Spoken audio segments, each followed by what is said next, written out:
오늘 본문 말씀은 마태복음 1장 18절로 25절 말씀입니다. 마태복음 강의 세 번째 시간, 제목은 약속된 사랑 앞에서 무너지는 두려움이라는 제목입니다. 마태복음 1장 18절로 25절 말씀 찾으셨으면 다 함께 봉독하도록 하겠습니다. 시작. 예수 그리스도의 나심은 이러합니다. 그의 어머니 마리아가 요셉과 약혼하고 동거하기 전에 성령으로 잉태된 것이 나타났더니 그의 남편 요셉은 의로운 사람이라 그를 드러내지 아니하고 가만히 끊고자 하여 이 일을 생각할 때 주의 사자가 현명하여 이르되 다윗의 자손 요셉아 내 아내 마리아 데려오기를 무서워하지 말라. 그에게 잉태된 자는 성령으로 된 것이라. 아들을 낳으리니 이름을 예수라 하라. 이는 그가 자기 백성을 그들의 죄에서 구원할 자이심이라 하니라. 이 모든 일이 된 것은 주께서 선지자로 하신 말씀을 이루려 하심이니 이르시되 보라 처녀가 잉태하여 아들을 낳을 것이요 그의 이름은 임마누엘이라 하리라 하셨으니 이를 번역한즉 하나님이 우리와 함께 계시다 합니다. 요셉이 잠에서 깨어 일어나 주의 산자의 분부대로 행하여 그의 아내를 데려왔으나 아들을 낳기까지 동침하지 아니하더니 낳음의 이름을 예수라 하니라. 아멘. 군대를 전역하고 나서 복학을 했었습니다. 그리고 복학을 하고 나서 다시 방학을 처음으로 맞이하는데 그때가 왜 그런지 잘 모르지만 낮잠을 자고 있었어요. 낮잠을 자고 있는데 윙 하는 경보 소리가 나기 시작했습니다. 그리고 그 전까지 단 한 번도 군대 꿈을 꾸지도 않았고 군대에서 두려워하지도 않았었는데 그 순간만큼은 군대구나 라는 생각에 벌떡 일어나서 옷을 입었어요. 옷을 입고 나서 아 집이지 라는 생각에 아드레날린이 분비가 그만둬졌습니다. 이런 경험들은 군대에 다녀오신 분이라면 한 번쯤은 할 것 같습니다. 이 경보 소리가 우리 인간의 뇌에도 있습니다. 편도체라는 거죠. 위급한 상황을 오감이 인식을 했었을 때 편도체가 아드레날린을 분비해서 시상하부를 자극하고 이 시상하부가 뇌하수체에 신호를 넣어서 뇌하수체가 스테로이드를 분비하여서 그렇죠? 해마에 신호를 보내면 이 해마가 도피하든지 아니면 대처하는지에 대해서 반응을 시킵니다. 인간의 뇌에도 경보장치가 있는 거예요. 그리고 이 경보장치 때문에 인간이 생존을 할 수 있습니다. 두려움이라고 하는 단어, 굉장히 부정적으로 느껴질 수도 있습니다. 그렇지만 두려움이라고 하는 단어는 인간을 살아나게끔 하는 원동력이며 굉장히 긍정적인 기능을 한다는 것입니다. 그런데 문제는 뭐냐면 이 편도체가 아무 때나 반응을 해버리는 거예요. 진짜 위험한 상황을 인식했을 때만 반응을 해야 되는데 이 편도체가 아무것도 아닌 상황에도 반응을 한다는 게 문제예요. 실제로 북한군이 우리 국가에 침략을 해왔을 때 반응을 해서 경보음이 울려야 되는데 북한이 그냥 머리가 검정색인데 사투리 조금 하는 사람을 인식할 때마다 경보가 울리게 된다면 우리는 정상적인 생활을 할 수가 없다는 것입니다. 우리의 편도체가 두려워하지 않아도 되는 대상에 대해서 두려워하게 될 때 우리의 일상이 무너져 내린다는 것입니다. 이것이 무엇을 의미하느냐?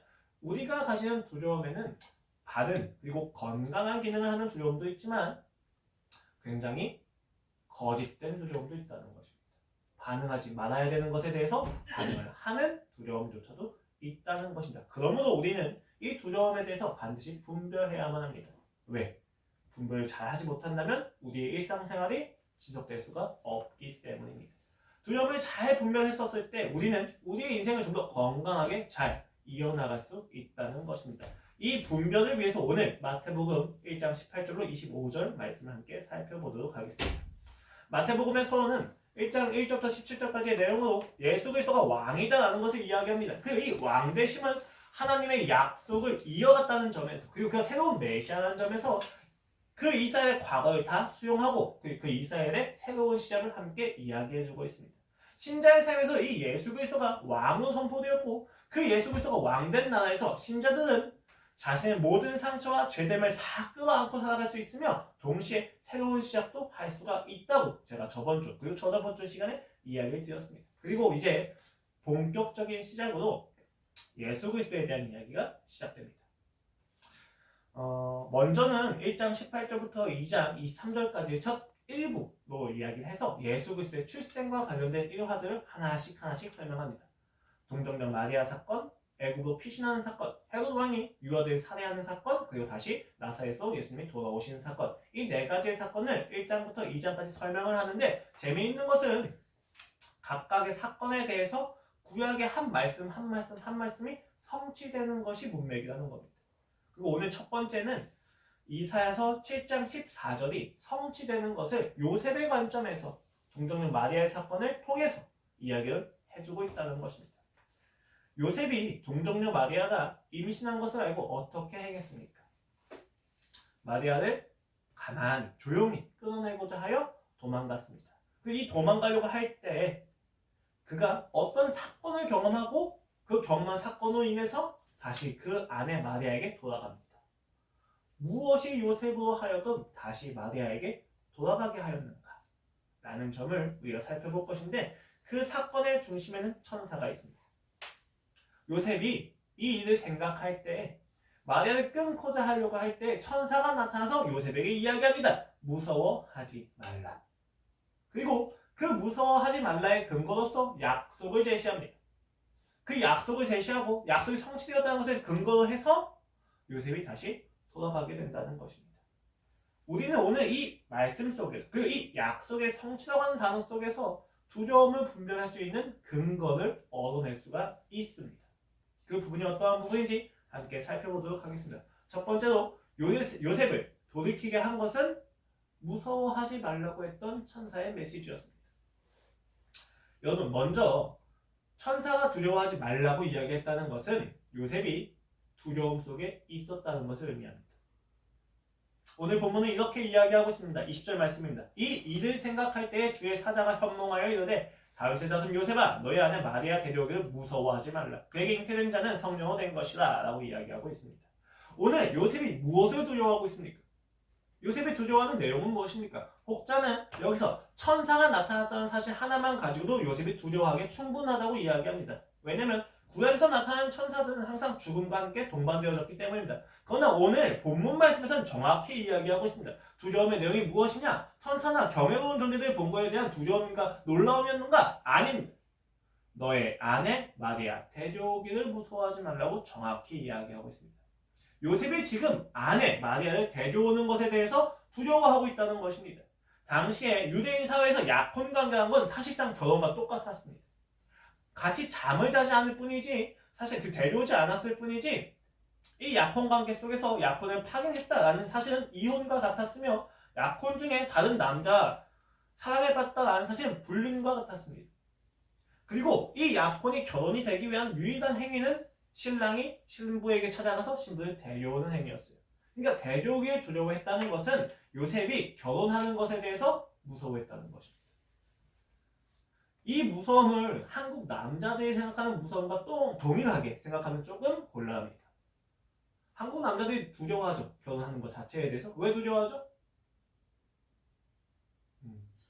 별로 부족지 않으십니까? 결혼하는 게 되게 즐거우신가 봐요. 오늘 이 시대에 결혼을 하는 것이 굉장히 두려운 이유는 무엇입니까? 남자들이 책임을 져야 된다는 거. 그리고 그만큼의 물질적인 재산이 있어야 된다는 거.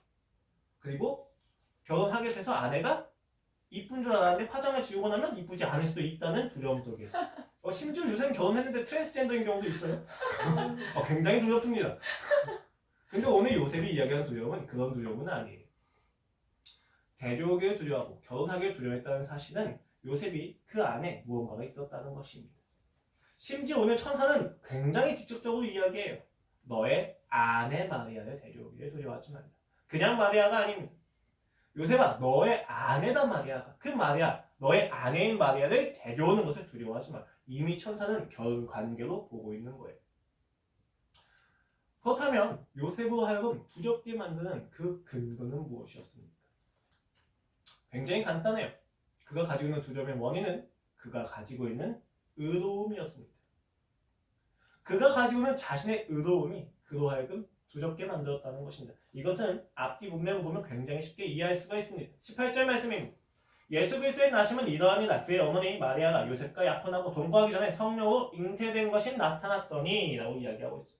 말씀에서는 요셉이 마리아가 성령으로 잉태한 것을 이해했다고 이야기하지 않습니다. 성령으로 잉태된 것이 그냥 나타났어요. 요셉이 본 것은 성령님이 아니라 잉태되었다는 사실 자체입니다. 배가 부은 것 자체를 보게 된 것이고 혹은 마리아가 들었을지도 모르겠습니다. 그가 인식한 것은 잉태된 모습이었으며 그로 하여금 유추할 수 있는 유일한 근거는 성령님이 아니라 다른 남자였습니다. 그것이 나타났기 때문에 그는 어떤 결정을 내려야만 했다는 것입니다. 20절 말씀에서는 이렇게 이야기합니다. 이 일을 생각할 때 천사가 나타나서 이야기합니다. 무서워하지 말라. 무슨 이야기입니까? 이 일을 생각하는 것이 두려움과 상관이 있다는 거예요. 그럼 이 일이 무엇입니까? 19절 말씀에서 이렇게 이야기합니다. 그의 남편 요셉은 의로운 사람이다. 그를 드러내지 아니하고 가만히 끊고자 하여. 그가 생각하는 이 일이 무엇이었느냐? 드러내지 않고 가만히 끊고자 했다는 것입니다. 이것은 굉장히 놀라운 결정입니다. 그리고 이 결정의 근거는 그는 의로운 사람이다라는 것입니다. 근데 이 의로움이 얼마나 모순이 가득한지에 대해서 살펴봐야만 합니다. 요셉이 의롭다고 하는 것은 당시 문맥에서는 그가 율법을 잘 지켜냈다는 것을 의미합니다. 물론 이거 굉장히 성경에서 많은 의미로서 생각하고 있지만 당시 배경에서 오늘 문맥에서 이 의로움은 그가 율법을 잘 지켜내고 있다는 것을 의미합니다. 그렇다면 이 율법을 잘 지켜내고 있는 요셉이 자신의 의로움을 드러내려면 자신의 약혼자 마리아가 임신했다는 사실을 알게 되었을 때 어떻게 행동해야 됩니까? 마리아가 임신했다는 사실을 알면 그녀를 제사장에게 데려가서 그녀의 죄를 낱낱이 밝히고 공중 앞에서 수치를 준 다음에 예루살렘 밖으로 끌어내서 돌로 쳐 죽이는 것까지 보아야만 합니다. 요셉에게는 그런 의로움은 없었습니다. 그는 그것을 볼 수 없었습니다. 그렇게 하고 싶지 않았습니다. 그래서 드러내지 않았습니다. 그리고 가만히 끌어내고자 했습니다. 이것을 보고 야 진짜 의로운 사람이구나 라고 생각할 수 있습니다. 오히려 율법의 본질인 사랑과 생명을 잘 이해하고 있는 것이 아닌가 라고 반문할지도 모릅니다. 그러나 그렇지 않습니다. 왜 그렇습니까? 정말로 사랑이었다면 호세아가 반복되어야 됐기 때문입니다. 그는 사랑하지만 그 아내 마리아를 내버려 둡니다. 그녀가 죽는 것을 볼 수도 없었지만 그렇다고 그녀를 품고 나아갈 수도 없었다는 것입니다. 그것이 그의 의로움이었습니다. 그의 의로움은 품지도 못하고 죽이지도 못하는 우유부단함이었습니다. 왜요? 그녀를 자신이 품으면 그마저도 그 죄로 인해서 더럽혀지기 때문입니다. 이것이 바로 요셉이 가진 의로움이고 이 모순된 의로움이야말로 그로 하여금 두려움을 만들어내게 된 원인입니다. 그는 마리아의 죄를 해결할 능력이 없습니다. 그는 마리아를 품을 수 있는 사랑도 없습니다. 그녀를 죽일 수도 없으며 품을 수도 없습니다. 그 안에서 그는 두려움에 질려 있는 것입니다. 이게 단순히 그냥 되게 썸을 타고 있는 관계에서 가지지도 못하고 남주기도 아깝고 이런 감정을 좀 넘어서는 겁니다. 마리아의 죄를 가지고 해결할 능력도 없지만 품을 수 있는 사랑도 없다는 사실이 그로 하여금 두렵게 만들었다는 것입니다. 우리는 여기서 두려움의 본질을 직면할 수 있습니다. 그것이 무엇입니까? 의로움이라고 하는 것은 항상 기준이 있어요. 그 기준은 자기가 되어 있습니다.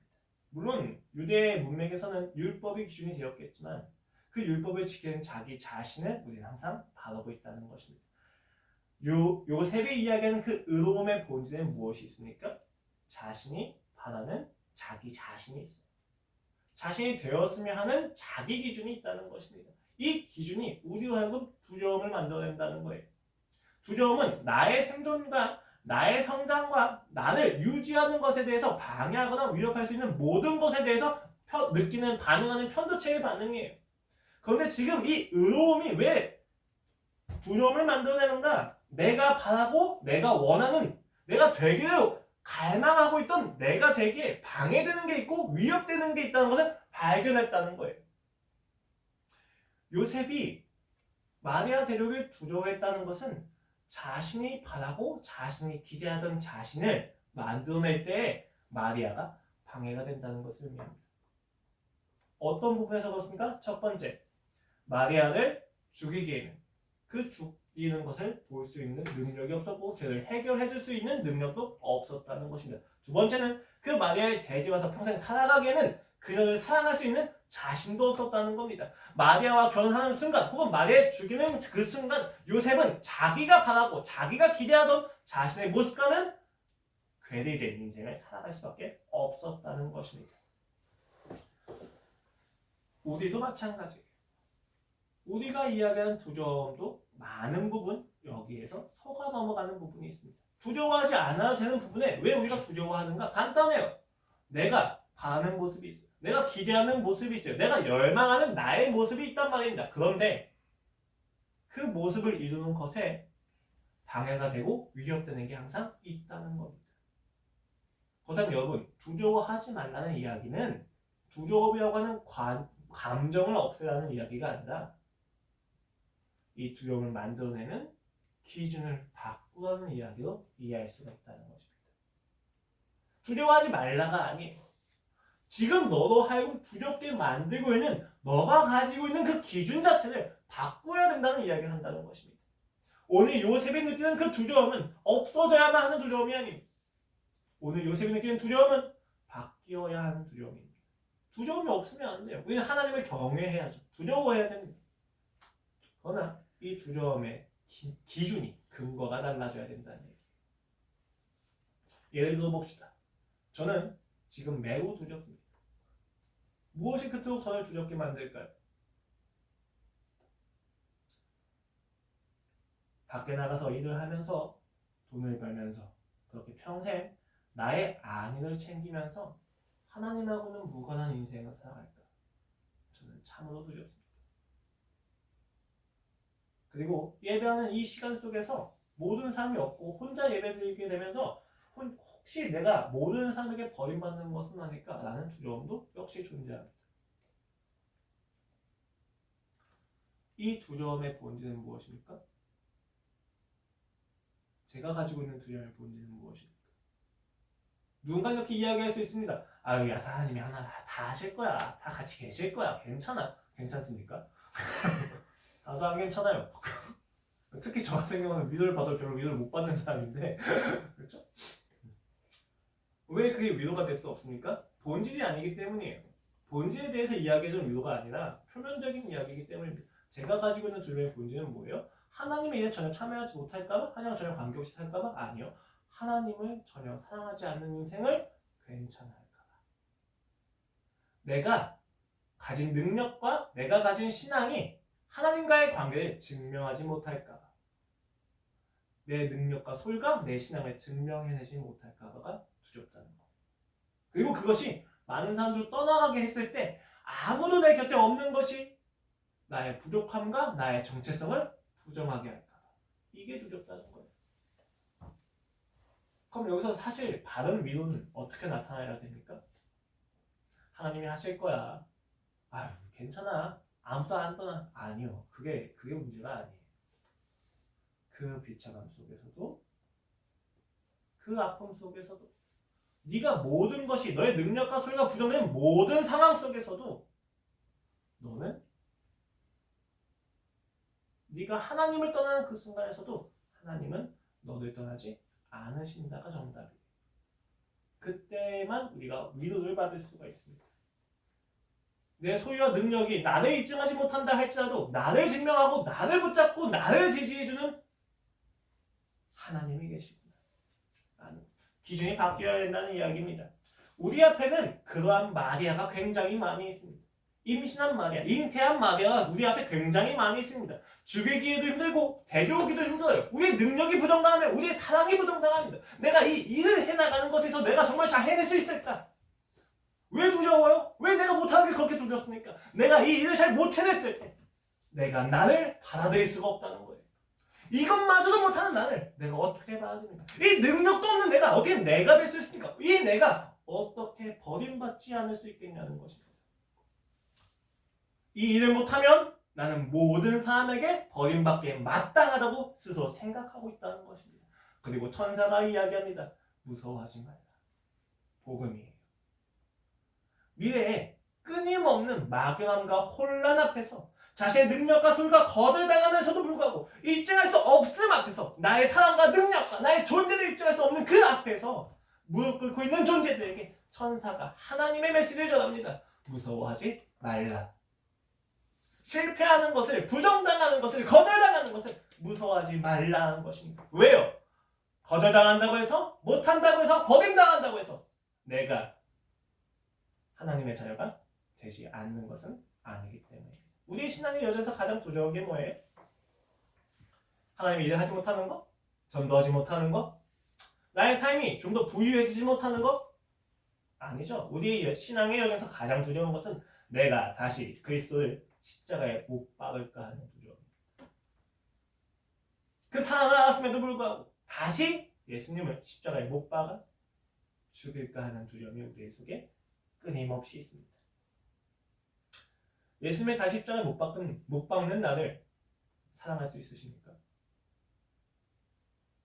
성경은 사랑해야 된다고 이야기합니다. 예수님을 십자가에 못 박는 것마저도 받아들여야 된다고 이야기합니다. 심지어 뭐라고 이야기해야 돼요? 주여, 부디 나를 위해서 죽어주시옵소서. 당신이 아니면 해결할 방법이 없습니다. 전적인 의존의 상태까지 요구한다는 것입니다. 하나님이 2000년 전에 요셉에게 하셨던 그 말씀 그대로 오늘 여러분에게 말씀하십니다. 무서워하지 말라. 너희가 부정당하고 거절당하며 너희의 연약함이 입증되는 그것들을 무서워하지 말라. 그렇다면 그 두려워하지 말라고 하는 명령의 근거는 무엇입니까? 그냥 야 괜찮아 잘 될 거야 라고 이야기한다고 해서 여러분 괜찮으십니까? 그럴 수가 없다는 거예요. 심지어 마리아도 근거는 될 수가 없습니다. 가톨릭 같은 경우는 마리아가 무지하다고 이야기해요. 성경에서 마리아가 승천했다고 이야기합니다. 그래서 그 마리아 숭배에 대한 근거가 되기도 한다는 거죠. 물론 그들은 자신들이 마리아를 안 믿는다고 이야기합니다. 예수를 믿는다고 이야기해요. 하지만 그들은 마리아에 대한 숭배가 분명히 있습니다.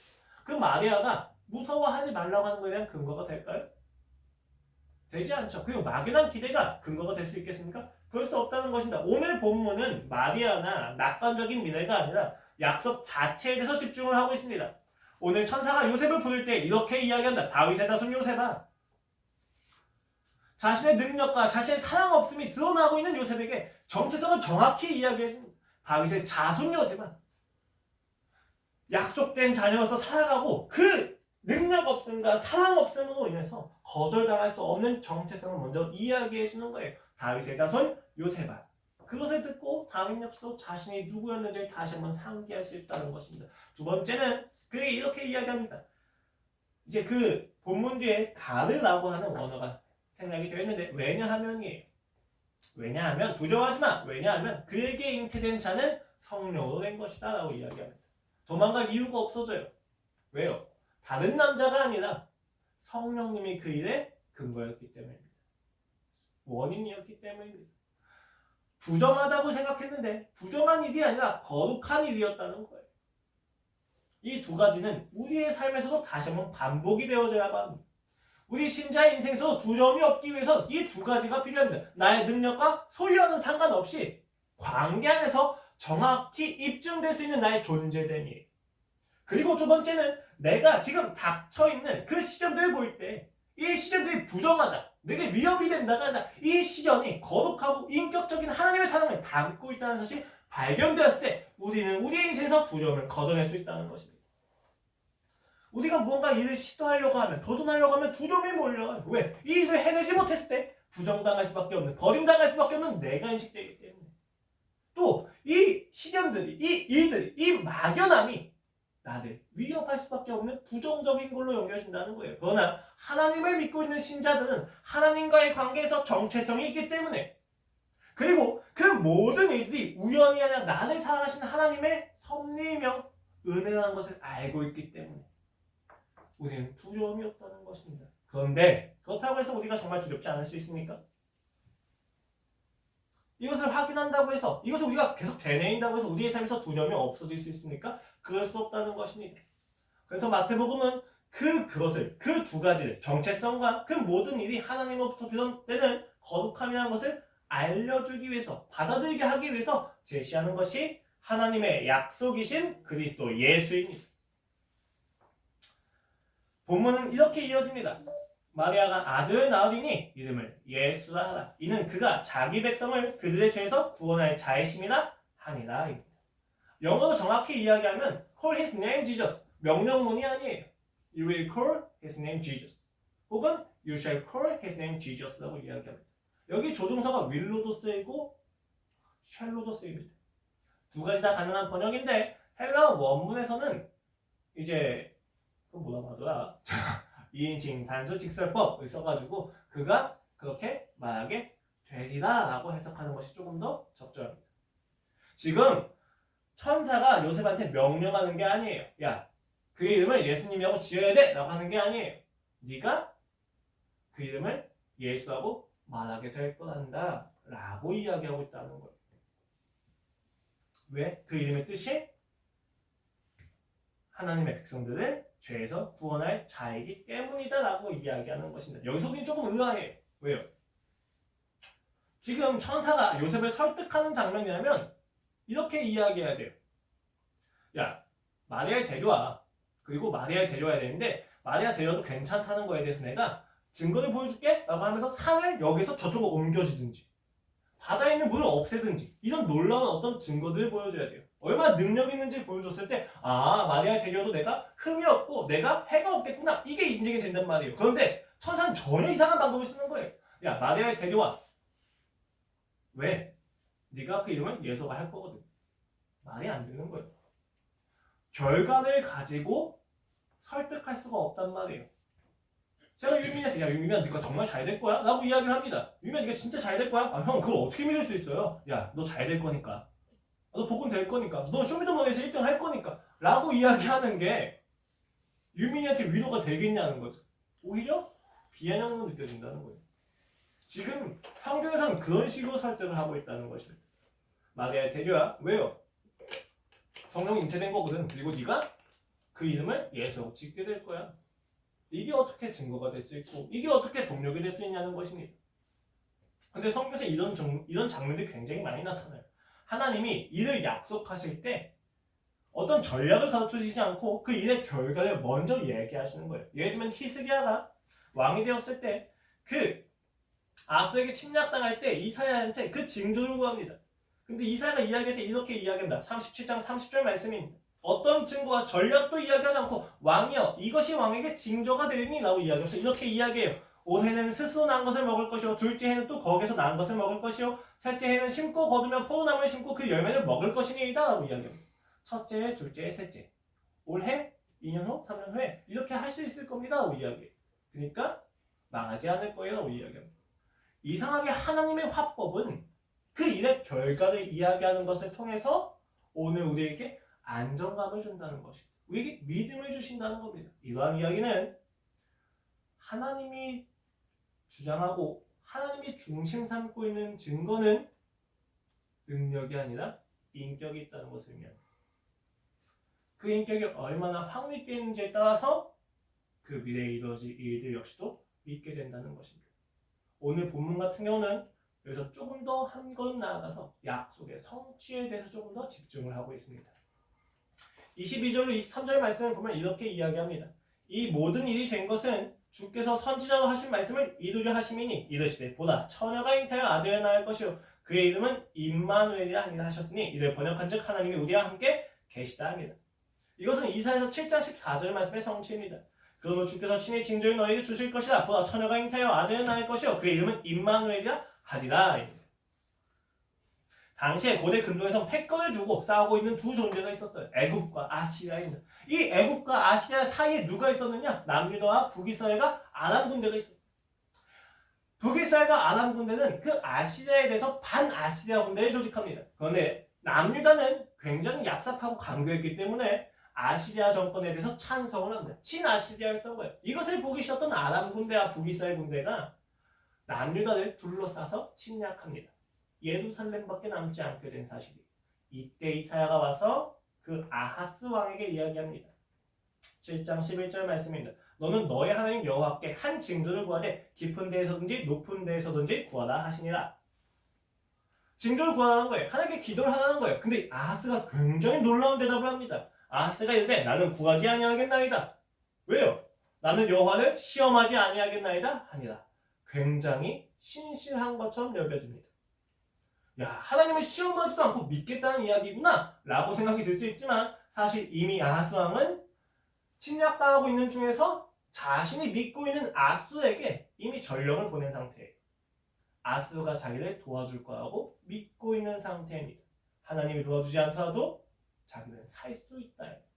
그러니까 징조를 구하지 않겠다고 이야기합니다. 이에 이사야가 진짜 선지자면 어때야 돼요? 그래? 야, 한번 살아봐라. 네가 어떻게 되는지 하고 가야 되잖아요. 근데 이렇게 이야기합니다. 이사야가 이래 다윗의 집이여 원하건대 들을지어다. 너희가 사람을 괴롭히고서 그것을 작은 일로 여겨 또 나의 하나님을 괴롭히려 하느냐? 그러므로 주께서 친히 징조를 너희에게 주실 것이다. 보라 처녀가 잉태하여 아들을 낳을 것이요 그의 이름은 임마누엘이라 하며 징조를 안 구하겠대요. 하나님 없어 자신이 살 수가 있대요. 그런데 이사야가 자기 마음대로 징조를 줍니다. 무엇에 대한 증거입니까? 무엇에 대한 징조이며 사인입니까? 무엇인지 모릅니다. 확실한 것은 처녀가 잉태해서 아들을 낳을 것인데 그것이 어떠한 일의 징조가 될 것입니다. 그리고 그 일의 결과로서 이런 일들이 일어날 거라고 이야기합니다. 15절 말씀입니다. 그가 악을 버리며 선을 택할 줄 알 때가 되면 여기서 그는 그 아이 임마누엘이에요. 엉킨 젖과 꿀을 먹을 것이다. 대저 이 아이가 악을 버리며 선을 택할 줄 알기 전에 네가 미워하는 두 왕의 땅이 황폐하게 되리라. 되게 어려운 표현인 것처럼 여기지만 구약 그 당시에 문헌을 이해하면 좀 쉽습니다. 이 아이가 악을 버리며 선을 택할 줄 알기 전에 무슨 이야기입니까? 철이 되기 전에 그애가 크기 전에 장성하기 전에 네가 미워하는 두 왕의 땅이 황폐하게 되리라. 미워하는 두 왕이 누구입니까? 아람 군대와 르신이죠. 아람 군대의 르신과 북이스라엘 베가 왕이 멸하게 된다는 이야기입니다. 이 아이가 낳게 되면 징조를 구하지도 않았는데 하나님을 의존하지도 않았는데 자기를 침략하고 있는 이 두 존재가 다 멸망한다고 이야기하는 것입니다.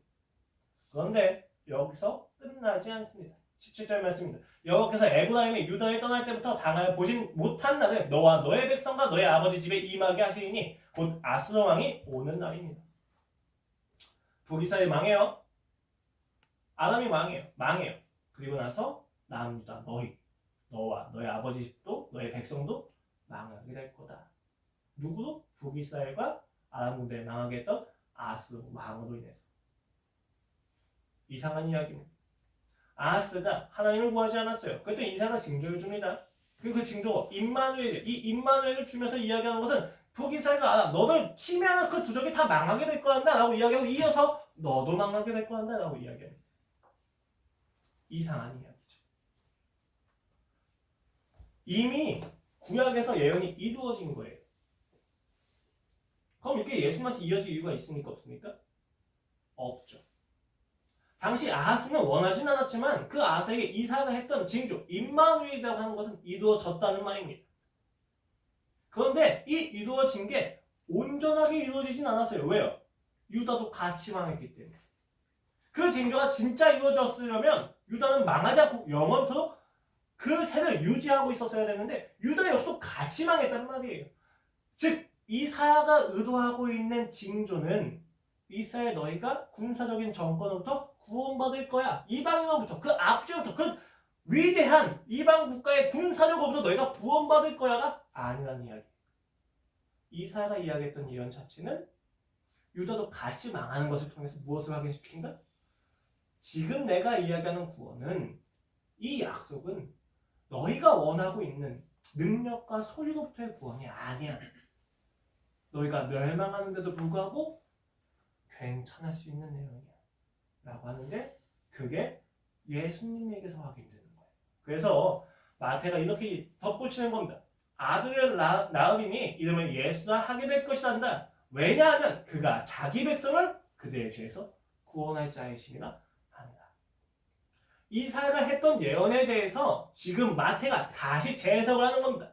그 당시에는 자신들의 국가가 이방인들의 압제부터 구원받을 수 있는 근거라고 생각했는데 이 약속은 사실 너희가 그 죄에서 구원받는 것에 대한 약속이 난다. 그 이 약속의 본질과 이 약속의 성취는 예수 그리스도다 라고 해석을 다시 해주고 있다는 것입니다. 당시 요셉이 바라고 있던 구원 역시도 이방인들의 강포부터 이스라엘이 구원받는 것이었으며, 개인적으로는 그 마리아를 가까이 하지 않는 것을 통해서 구원받을 수 있는 거였어요. 여러분, 얼마나 조잡한 구원입니까? 자신이 사랑하던 여인을 사랑하지 못해야만 얻을 수 있는 구원이에요. 더럽혀지면 안 되기 때문에. 그런 구원이 아니라 마태가 다시 이야기해주고 천사가 다시 이야기해주는 거예요. 네가 더럽다고 생각하는 일이 더러운 일이 아니라 오히려 약속의 성취란다. 임마누엘의 뜻이 무엇입니까? 하나님이 우리와 함께 하신다. 그것이 어떻게 확인되었습니까? 구약에서 아하스의 대상으로 이사야 선지자가 약속했고 선포했던 내용이 그대로 이루어지는 것을 통해서 함께 하심이 확인되었습니다. 여기서 우리는 이해할 수가 있어요. 좀 어렵게 느껴질 수 있는데 이렇게 생각하시면 돼요. 지금 하나님이 천사가 요셉한테 그 일에 이룰 수 있는 능력을 통해서 증명하지 않고 그 일의 결과를 가지고 요셉에게 신뢰를 주고 있습니다. 왜? 이 일이, 그 결과가 이미 이전에 이루어진 일이기 때문에 부분적으로. 즉 하나님은 요셉한테 이렇게 이야기하시는 겁니다. 내가 그 예전부터, 그 무수히 긴 역사 속에서부터 이 아이의 존재를, 지금 네가 부정하다고 여기는 그 마리아의 태중에 있는 그 아이의 존재를 내가 준비해왔단다. 이것은 네가 바라고 있는, 네가 기대하고 있는 너를 무너뜨릴 수 있는 것처럼 여겨지지만, 이거는 진짜 네가 되어야 되는, 네가 이루어야만 하는 그 일을 이루기 위한 나의 사랑이란다 라고 이야기하는 거예요. 네가 너의 죄에서 구원을 받을 거란다. 네가 너의 기존에서 구원을 받을 거란다.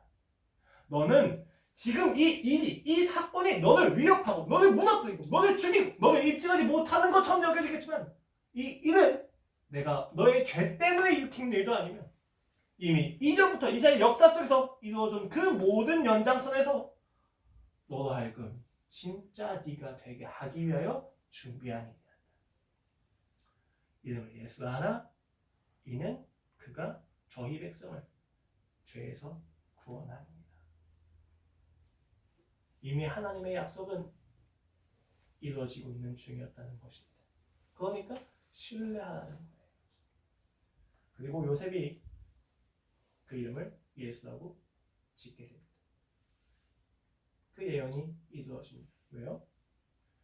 요셉이 마리아를 데려오면서 느꼈던 감정과 생각은 자신의 죄였던 거예요. 그 마리아를 데려왔던 것이 오해받을까 두려움, 이 정도가 아니었던 거예요. 사랑할 수 없는, 그리고 그녀를 해결해줄 수 없는 자신의 무능력함 속에서, 자신의 사랑 없음에 대해서 그렇게 두려워했지만, 그 천사의 말고 듣고 데려오면서 그 아내와 함께하면서 동침하지 않는 가운데서 그녀와 같이 하면서 그가 느꼈던 건 자신의 죄가 얼마나 끔찍한지에 대해서. 그리고 그녀가 출산하게 되면서 동방 박사가 오게 되죠. 그것들 모두 확인하게 되면서 그는 알게 됩니다. 이 아이의 이름이 예수가 맞구나. 오늘 본문에서 이야기하는 무서워하지 말라라는 이야기의 근거는 하나님이 이미 우리 안에서 이루고자 하시는 약속의 성취를 이루는 중이라는 거예요. 끊어진 적이 없다는 거예요. 그 일하심을 볼 때 우리는 하나님의 사랑을 경험합니다. 내가 버려진 게 아니구나. 왜요? 내 능력과 소유가 있기 전부터 그는 역사하고 계셨기 때문입니다.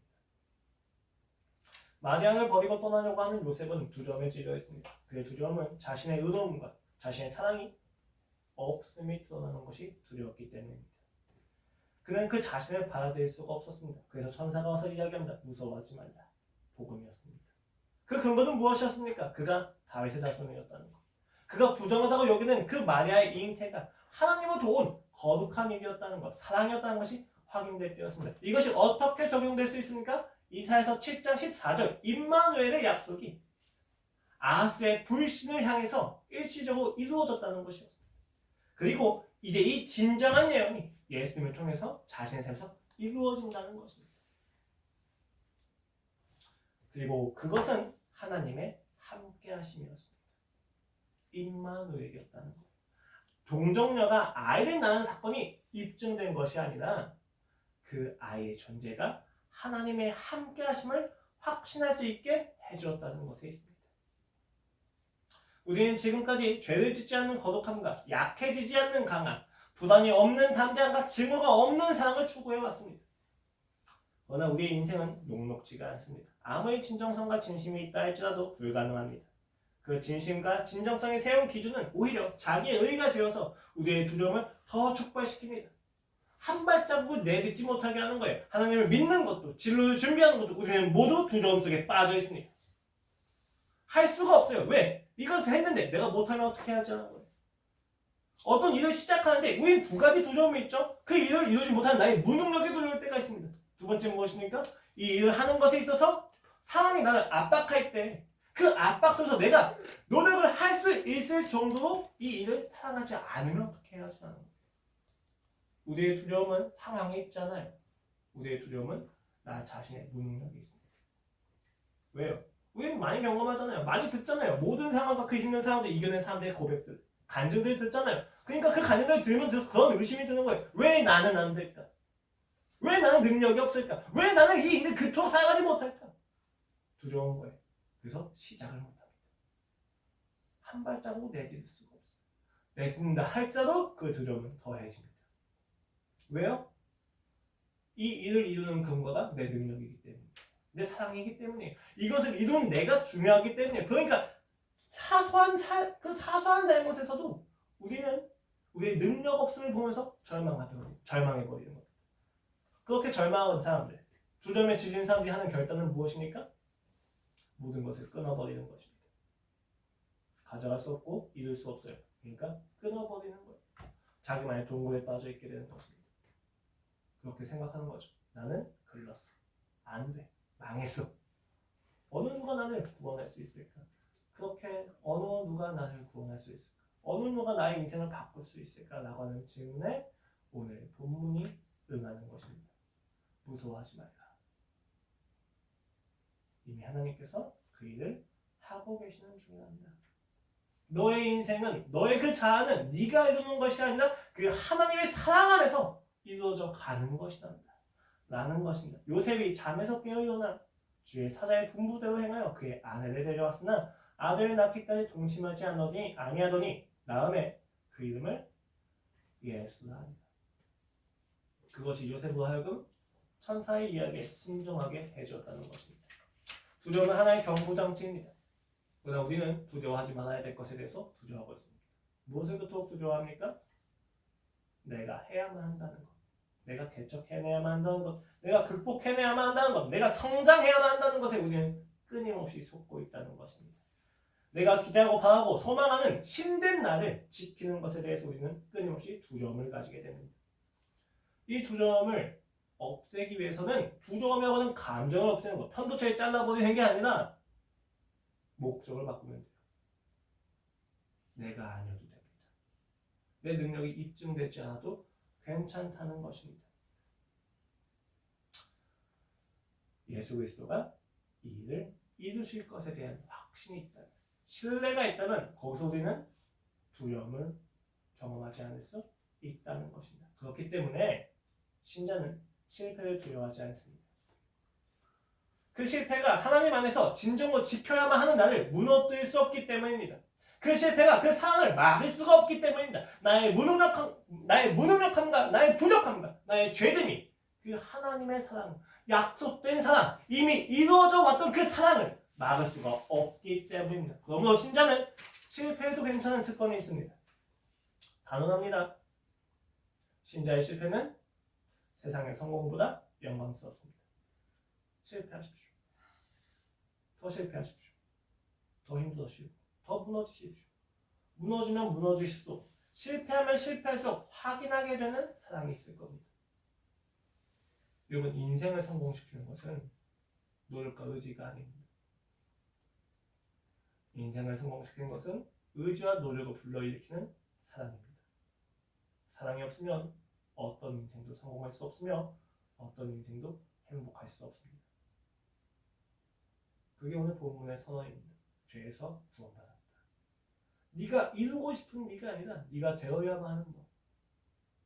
네가 사랑을 배제해서 너의 능력을 키우는 네가 아니라 그 사랑을 누림으로써 능력을 가지게 되는 것. 우리가 두려워할 것은 실패가 아니라 그 사랑이 없는, 그 예수님이 없는 행복입니다. 우리가 두려워할 것은 돈이 없음, 능력이 없음이 아니라 사랑 없음이 아니라 예수님이 함께하지 않는 행복, 예수님이 함께하지 않는 사랑, 예수님이 함께하지 않는 능력입니다. 그 예수님을 오늘 여러분이 확인하시기 바랍니다. 이미 여러분의 인생 속에서 예수님은 자신의 사랑을 하나씩 하나씩 성취해 오셨습니다. 마음껏 실패하십시오. 실패하실수록 사랑을 확인할 겁니다. 기도하겠습니다. 하나님 아버지, 오늘도 우리가 실패 가운데 있습니다. 주님, 우리가 이미 두려움 가운데 있습니다. 우리는 이미 슬픔 속에 있습니다. 그러나 주님, 이 두려움과 실패와 슬픔 속에서 우리는 확신합니다. 하나님의 사랑이 우리를 떠나지 아니할 것을. 모든 사람이 떠난다 할지라도 하나님의 사랑은 우리를 버리지 않는다는 것을 우리는 주님 확신합니다. 아버지, 나도 더 실패하게 하시고 그 실패 가운데서 주님을 보게 하여 주시옵소서. 주님의 임마누엘을 확인하게 하여 주시옵소서. 감사하며 예수 그리스도의 이름으로 기도드렸습니다. 아멘.